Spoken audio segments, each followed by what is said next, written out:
Good morning friends, so welcome to the prelims booster session. आज का पहला topic है TDS on virtual digital assets.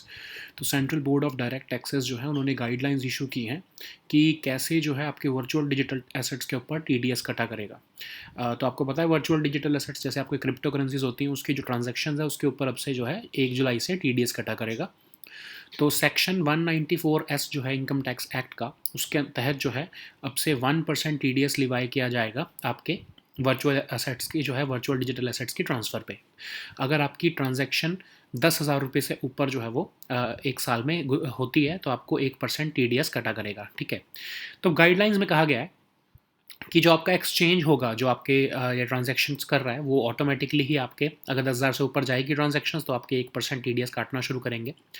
और in case अगर आप ऐसी कोशिश करते हो कि आप एक जो है वर्चुअल डिजिटल एसेट्स को एक्सचेंज को आप ट्रांसफ़र कर रहे हो और दूसरा उससे जैसे समझ लो कि बिटकॉइन आपने पेमेंट के लिए यूज़ किया और ईथर आपने परचेज़ किया, तो इस केस में परचेज़ तो हो रही है, सेलिंग भी हो रही है, उस केस में भी जो है दोनों को टैक्स देना पड़ेगा, जो कि बिटकॉइन सेल कर रहा है और जो ईथर परचेज कर रहा है। ठीक है, तो उन दोनों को ही जो है टैक्स देना पड़ेगा। मतलब कि ट्रांजैक्शन आप जानबूझकर अगर आप बिटकॉइन में उसमें क्रिप्टो करेंसी में करना चाहते हो सो दैट आपकी रुपी 10,000 की जो है वो पेमेंट क्रॉस ना हो साल की, तो उस केस में आपको दोनों को ही टैक्स देना पड़ेगा। और इसके लिए सीबीडीटी ने 4 प्राइमरी वीडीए जो है वो आइडेंटिफाई कर लिए हैं, बिटकॉइन, ईथर, यूएसडी टीथर और यूएसडी कॉइन। तो इसके लिए जो है आपको टैक्स डिडक्ट करना पड़ेगा एट द सोर्स ओनली। तो वर्चुअल डिजिटल एसेट्स होते क्या हैं, तो जैसे भी आपको मतलब जो आपके क्रिप्टो करेंसी है, नॉन फंजिबल टोकन्स हैं, ये सब आपके वर्चुअल डिजिटल एसेट्स हैं। इनको जो है इनकी इनहेरेंट वैल्यू के ही बेसिस पर इसको एक्सचेंज किया जाता है। और कोई ये इन्वेस्टमेंट स्कीम्स के लिए नहीं होते हैं, मतलब इसको आप जो है ट्रांसफ़र भी कर सकते हो, स्टोर भी कर सकते हो और इसको ट्रेड भी कर सकते हो इलेक्ट्रॉनिकली। लेकिन डिजिटल करेंसी वर्चुअल करेंसी कैसे डिफरेंट होती है, तो वर्चुअल करेंसी जनरली क्या होती है कि जो आपका सेंट्रल बैंक इशू करता है, मतलब एक वो लीगल टेंडर होता है। अनलाइक जो ये आपके वर्चुअल डिजिटल एसेट्स, जो वर्चुअल डिजिटल करेंसी होती है वो एक लीगल टेंडर होता है आपके central bank, in case of India RBI उसको इशू करेगा। तो इंडिया में उसको सेंट्रल बैंक डिजिटल करेंसी कहा जा रहा है और ये आपका लीगल टेंडर होगा अनलाइक आपके वर्चुअल डिजिटल एसेट्स। ठीक है, सो नेक्स्ट हमारा टॉपिक है पावर ऑफ गवर्नर। तो महाराष्ट्र के पॉलिटिकल क्राइसिस में के टाइम पर अब जो है गवर्नर की पावर जो है वो दोबारा से लाइमलाइट में आ गई है। तो अब हम देखते हैं कॉन्स्टिट्यूशनल प्रोविजंस क्या कहते हैं। तो आर्टिकल 174 के अंदर कहा जाता है कि गवर्नर के पास पावर है हाउस को समन करने की, प्रोरोग करने की और इवन डिसॉल्व करने की। ठीक है, लेकिन आर्टिकल 163 ये भी कहता है कि गवर्नर जो है अपनी सारी जो है पावर्स को एक्सरसाइज करेगा on the aid and advice of the council of ministers. और वो ये भी ऐड करता है हमारा जो कॉन्स्टिट्यूशन कि अगर गवर्नर को लगता है कि उसको डिस्क्रिशन जो है एक्सरसाइज करने की ज़रूरत है, देन इन दैट केस जो है वो डिस्क्रिशन को एक्सरसाइज कर सकता है अगर कॉन्स्टिट्यूशन को बचाने की ज़रूरत है तो। ठीक है, तो अब इस दोनों केसेस में अगर हम इसको इकट्ठे पढ़ें इन दोनों प्रोविजंस को तो हमें ये पता है कि गवर्नर के पास डिस्क्रिशन है। लेकिन सुप्रीम कोर्ट ने नाबम रेबिया केस में 2016 में कहा कि गवर्नर सिर्फ समन, प्रोरोग और डिसॉल्व तभी कर सकता है जब काउंसिल ऑफ मिनिस्टर्स जो है वो कहें। ठीक है, तो ये क्लैरिफाई कर दिया डिस्क्रिशन को ख़त्म करने के लिए नाबम रेबिया केस में जो है सुप्रीम कोर्ट ने क्लैरिफिकेशन दी है। और अब अगर गवर्नर को लगता है कि जो काउंसिल ऑफ मिनिस्टर्स जो चीफ मिनिस्टर हैं वो अपने कॉन्फिडेंस खो चुके हैं, तो उस केस में गवर्नर फ्लोर टेस्ट करने के लिए कह सकता है। ठीक है, तो मतलब आप मेजॉरिटी प्रूव करने के लिए गवर्नर कह सकता है rather than acting on the advice of और aid and advice of council of ministers. ठीक है, सो नेक्स्ट हमारा टॉपिक है एविएशन टर्बाइन फ्यूल। तो ऑयल मार्केटिंग कंपनीज जो है उन्होंने एविएशन टर्बाइन फ्यूल के प्राइसेस 16.3% बढ़ा दिए हैं। तो ये अब लगभग 1.41 लाख पर किलोलीटर पहुंच चुका है दिल्ली में। तो ये प्राइसेस इसलिए बढ़ रहे हैं क्योंकि इंटरनेशनल मार्केट में प्राइसेस बढ़ रहे हैं, दूसरा रुपी भी डेप्रिशिएट हो रहा है। तो इससे होगा क्या, इम्पैक्ट ये होगा कि आपके जो एयर फेयर्स हैं वो 15% इंक्रीज़ हो जाएंगे। अभी क्या होता है कि जो आपका एटीएफ है वो लगभग 50% जो एयरलाइंस की कॉस्ट है उसको जो है वो कॉन्स्टिट्यूट करता है। तो उसके अंदर ज़रा सा भी अगर चेंज आता है तो एयरलाइन इंडस्ट्री की प्रॉफिटेबिलिटी के ऊपर बहुत ज़्यादा फ़र्क पड़ता है। तो इसीलिए जो है इसके प्राइसेस इंक्रीज़ होने की वजह से ही एविएशन मिनिस्ट्री ने फाइनेंस मिनिस्ट्री को बोला कि आप एक्साइज ड्यूटी जो है वो जेट फ्यूल पे 2% कम कर दो, लेकिन अभी तक फाइनेंस मिनिस्ट्री ने कोई कट नहीं किया है। अब एटीएफ या आपका एविएशन टर्बाइन फ्यूल जो है वो क्या होता है, आपका एक जो फ्यूल है जो कि स्पेसिफिकली एयरक्राफ्ट को यूज़ करने के लिए और उसके गैस टर्बाइन इंजन्स के लिए बनाया गया है, कलरलेस होता है और स्ट्रॉ कलर का भी हो सकता है इस अपीयरेंस में, ठीक है। सो नेक्स्ट हमारा टॉपिक है राइट टू रिपेयर। तो यूएस के जो न्यूयॉर्क स्टेट है वहाँ पर फेयर रिपेयर एक्ट को पास कर लिया गया है। अब इसमें मैन्युफैक्चरर्स जो है उनको रिपेयर इन्फॉर्मेशन, टूल्स, पार्ट्स जो है वो इंडिपेंडेंट रिपेयर शॉप्स को भी सप्लाई करने पड़ेंगे। अब वो सिर्फ अपने ही स्टोर्स में या अपने पार्टनर्स के पास ही जो है वो ये किट्स नहीं रख सकते हैं, ठीक है। अब इससे होगा क्या, अब जब इंडिपेंडेंट स्टोर्स को भी प्रोवाइड करने पड़ेंगे तो जो कंज्यूमर्स हैं वो ये डिसाइड कर सकते हैं कि वो किसी ऑथोराइज सेलर से रिपेयर कराना चाहते हैं या वो किसी इंडिपेंडेंट रिपेयर शॉप से रिपेयर कराना चाहते हैं। तो एक तरह से कंज्यूमर्स के हाथ में राइट टू रिपेयर आ गया, ठीक है। तो राइट टू रिपेयर क्यों इंपॉर्टेंट है, क्योंकि उसी से ही आप जो है एक ये कह सकते हो कि इंडिविजुअल जो है किसी प्रोडक्ट को कंप्लीटली ओन करता है। तो कंज्यूमर के पास ये राइट होना चाहिए कि वो अपनी रिपेयर खुद भी कर सके या उस प्रोडक्ट को अपने हिसाब से मॉडिफाई करा सके, क्योंकि उसने प्रोडक्ट जो खरीदा है वो कंप्लीटली एब्सोल्युटली ओनरशिप उसकी प्रोडक्ट के ऊपर होनी चाहिए, ठीक है।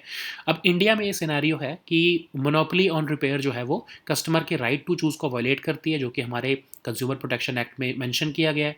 और इवन जो है Shamsher Kataria versus Honda Siel cars limited India limited case में कंपटीशन कमीशन ऑफ इंडिया ने कहा कि अगर आप किसी ऑटोमोबाइल रिपेयर शॉप यूनिट्स जो है उसको आप राइट रिस्ट्रिक्ट करते हो उसके एक्सेस को, तो आप एंटी कॉम्पिटिटिव जो है प्रैक्टिसेस में इंडल्ज हो रहे हो, तो उसके ऊपर जो है वो competition commission of India action ले सकता है, ठीक है। सो नेक्स्ट हमारा टॉपिक है माइग्रेशन इन इंडिया 2020-2021।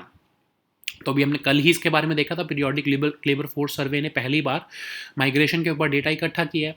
तो इसमें टेम्पररी विजिटर्स के बारे में भी डेटा इकट्ठा किया गया। तो टेम्पररी विजिटर्स वो लोग थे जो कि मार्च 2020 जब लॉकडाउन लगा तब जो है या तो 15 दिन के लिए या फिर मैक्सिमम 6 महीने के लिए अपने किसी जगह पर रहे प्लेस मूव करने के बाद, तो उनको हम टेम्पररी विजिटर मान रहे हैं, उनको हम माइग्रेंट्स नहीं मान रहे हैं, ठीक है। अब इस रिपोर्ट में ये फाइंड किया गया कि 84% जो है ऑफ दीज टेम्पररी विजिटर्स जो है वो पैंडमिक की वजह से एक जगह से दूसरी जगह मूव किए, उनका वो एक्चुअली माइग्रेंट्स नहीं थे। इंडिया में माइग्रेशन का अगर हम लेवल देखें तो 28.9% पहुंच गया जुलाई 2020 से लेकर जून 2021 के लेवल के बीच में। सबसे ज़्यादा माइग्रेशन जो है हमको फीमेल में जो है वो नोटिस करी बिकॉज ऑफ कोर्स मैरिज, ठीक है। सो ये कुछ आंकड़े यहाँ पर रखे गए हैं। सो नेक्स्ट हमारा टॉपिक है सेक्शन 295 ऑफ आईपीसी। तो अभी कुछ जो है कमेंट्स जो हैं इशू किए गए हैं इंसल्ट जिनसे क्रिटिसिज्म या इंसल्ट हुआ है किसी रिलीजन का, तो उसके ऊपर हमारे इंडिया में क्या प्रोविजंस है उसके बारे में देखते हैं। तो इंडिया में कोई लीगल फॉर्मल फ्रेमवर्क नहीं है हेट स्पीच से डील करने का। तो एक्चुअली हम क्या करते हैं कि हम सेक्शन 295A को का यूज़ करते हैं, जो कि हमारा कहता है कि अगर किसी कोई डेलिबरेटली या मेलिशियसली किसी की रिलीजियस फीलिंग्स को हर्ट कर रहा है तो उस केस में सेक्शन 295A के अंदर उसके ऊपर केस हो सकता है। और एक और हमारा है सेक्शन 153A ऑफ आईपीसी, जिसके अंदर अगर आप दो डिफरेंट ग्रुप्स के बीच में एनिमिटी क्रिएट करने की कोशिश कर रहे हो on grounds of religion, race, place of birth etcetera, तो भी आपके ऊपर केस हो सकता है आईपीसी के अंदर, ठीक है। तो इन्हीं दोनों एक्ट्स का हम यूज़ करके जो है हमारी पुलिस जो है वो एक्शन लेती है, क्योंकि हमारे पास कोई हेट स्पीच के कोई ना तो लॉ है और ना ही कोई सेक्शन है स्पेसिफिक, ठीक है। सो अब रंगीला रसूल केस, ये भी बहुत इंपॉर्टेंट केस है। तो एक्चुअली क्या हुआ कि सेक्शन 295A कब आया, 1927 में। तो हुआ क्या था कि उस टाइम पे रंगीला रसूल केस आया जब मतलब एक तरह से पैम्फलेट या फिर एक आप कह सकते हो छोटा सा पैराग्राफ लिखा गया एक हिंदू पब्लिशर द्वारा प्रॉफिट मोहम्मद की प्राइवेट लाइफ के बारे में कुछ रिमार्क्स देते हुए। तो उससे क्या हुआ, वहाँ पर जो है ये केस वहाँ पर सामने आया और उसकी वजह से ही सेक्शन 295A लाया गया अंडर दिस रंगीला रसूल केस, ठीक है। So now let us see all these topics in English. So the first topic is TDS on virtual digital assets. So Central Board of Direct Taxes has recently issued guidelines on the tax deducted at source for the virtual digital assets, such as cryptocurrency or even non-fungible tokens. There are many such virtual digital assets. So the plan is that under section 194S of Income Tax Act, a 1% TDS will be levied on transfers of VDAs starting from, of course, July 1 if the value of such transactions exceed 10,000 rupees in a year. Okay, so these guidelines are also saying that the exchange where this transaction is happening, that exchange would be responsible for deducting this tax. And in case if you are transacting in cryptocurrencies only, like you are purchasing Bitcoin but you are paying in Ether.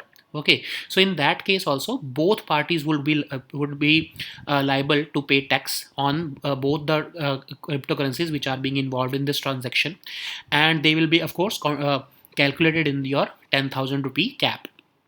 So CBDT has identified four primary VDAs: your Bitcoin, Ether, USD Ether, and USD Coin as of yet. And of course, slowly they would add more cryptocurrencies into their taxation fold.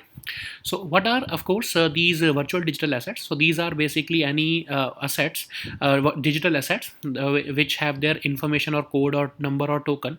So even the non-fungible tokens are eligible to be called as virtual digital assets, and they have a digital value which is of course exchanged for with the promise of having an inherent value, or it also functions as a store of value. Okay, so it is not just limited to your investment schemes, but it can also be transferred, stored, and traded electronically like your any rupee, of course. But what is the major difference? So this is not a legal tender as compared to digital currencies. So digital currencies are legal tenders. They are issued by your central bank, in case of India, of course, RBI, and it is recognized by the central bank as against this virtual digital assets.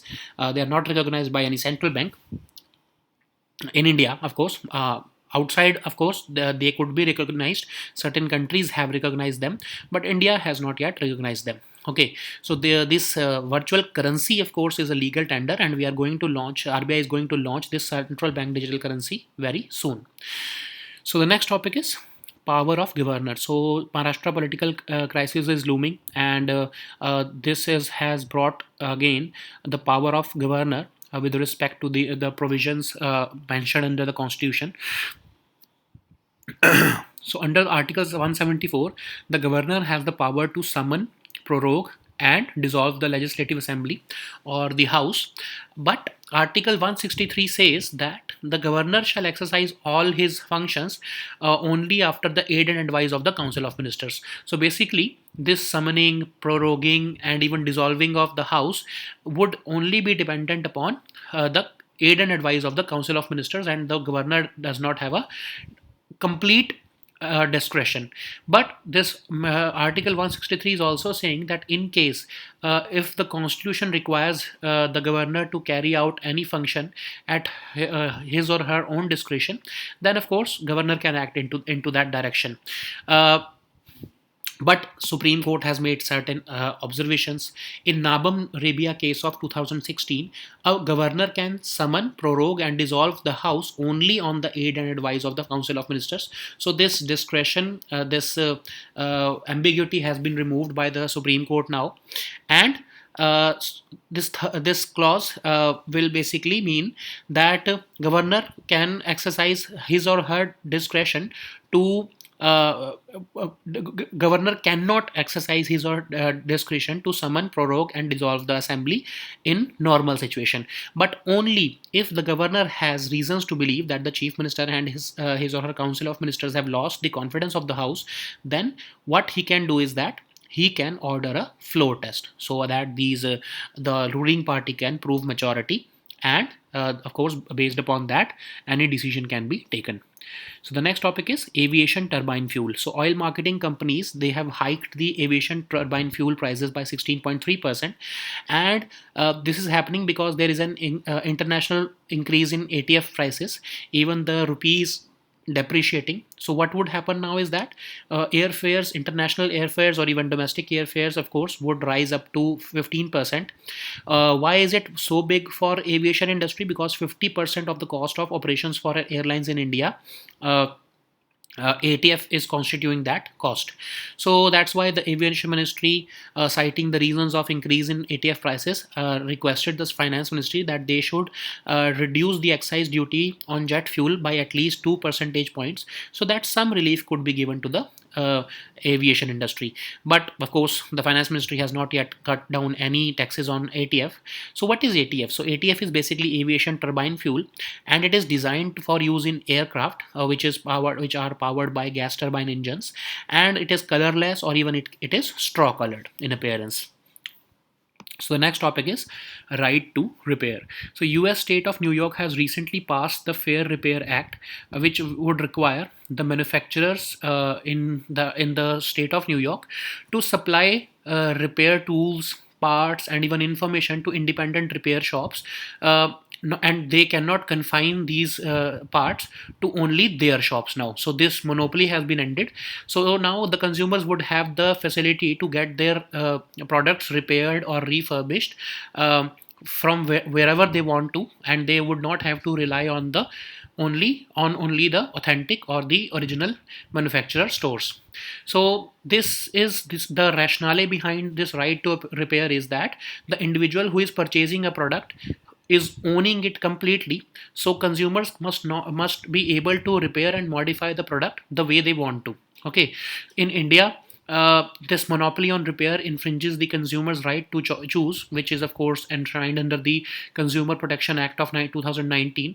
Even in Shamsher Kataria versus Honda Seal Cars India Limited case of 2017, the Competition Commission of India observed that if you restrict the access of automobile repair units to only original manufacturers, then you are indulging in anti-competitive actions.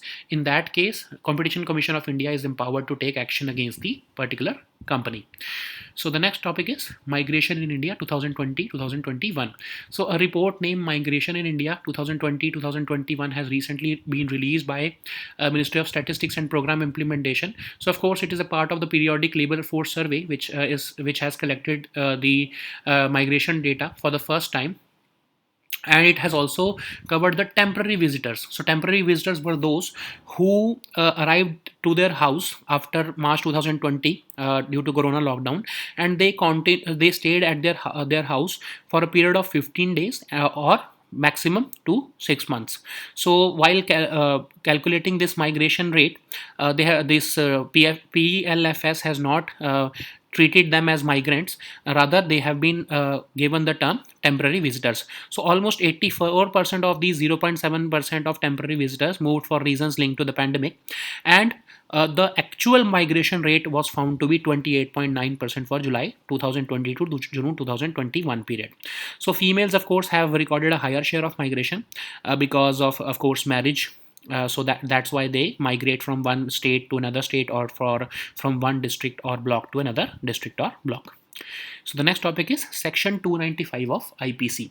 So the debate surrounding the comments made by certain people regarding an insult to the religion or any religious community has brought forward the provisions in IPC to deal with such issues. So currently India does not have a formal legal framework dealing with hate speech. We do not have any hate speech laws. So what we do is that we use certain provisions of IPC to deal with such issues. So Section 295A comes into the picture because it prescribes punishment for deliberate and malicious acts which are intended to outrage religious feelings of any community. And even Section 153A is used of IPC, which penalizes promoting enmity between different groups. So it could be based on the grounds of religion, race, place of birth, etc. And these two sections of IPC are being used by the police forces or the state governments to deal with hate speech laws, hate speeches. Okay, so this Rangila Rasool case becomes very important in this particular topic because Section 295A owes its origin to this case. So what happened is that in 1927, a Hindu publisher made certain pamphlets or a tract which made certain disparaging remarks about Prophet Muhammad's private life.